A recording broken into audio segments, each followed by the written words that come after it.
exercise 11-16, we're going to be working with unearned revenue. So remember, unearned revenue is when we get paid for something, like a product or a service, but we're not going to provide the product or service yet. And because we have not provided the product or service yet, we therefore owe the product or service. So unearned revenue is a liability until we have earned it. So in this exercise, notice it's October 1st, and we sold a 6-month subscription, and notice it says starting on November 1st. So that means we're not going to send our first edition, or our first issue, I should say, until a month later. So on October 1st, we're going to sell a 6-month subscription, but we're not going to give any issues yet. Therefore, we owe the whole amount on October 1st. So it's going to have to be a liability called unearned revenue. It says we collected cash of $240 plus sales tax of 8%. So cash is going to go up, and because cash is an asset and the assets go up with a debit, we're going to list that first, and we'll do the amount later. And then next we have to list our unearned revenue. So on October 1st, how much of this $240 have we earned? None of it. So this is all of it is an unearned revenue. And why am I putting it as a credit? Because unearned revenue is a liability, and liabilities increase on the credit side.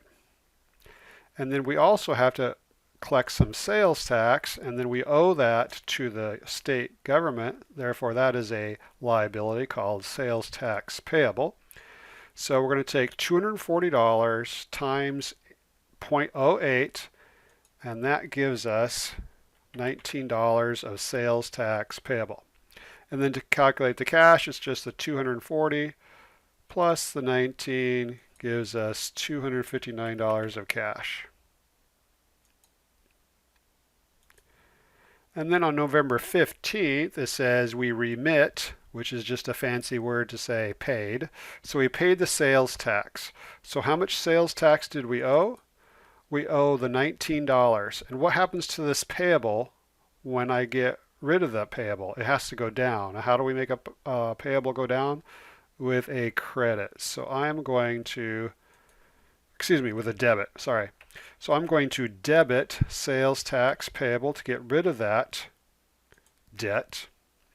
And then we have to pay a whopping $19 to the state of Tennessee. And that is cash going down. And cash goes down with a credit. Okay, here's where it gets a little bit more complicated. So it's now December 31st. It says, made the necessary adjustment at year end to record the amount of subscription revenue earned during the year. So let's go back up here to October 1st. So on October 1st, we sold a 6-month subscription, but we're not going to sell those or send those issues until November 1st. So on October 1st, we owed 6 issues, and then on November 1st, we send out 1 issue.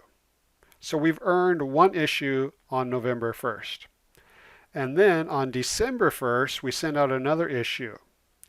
So from October to the end of December, we've sent out 2 issues, November 1st and December 1st.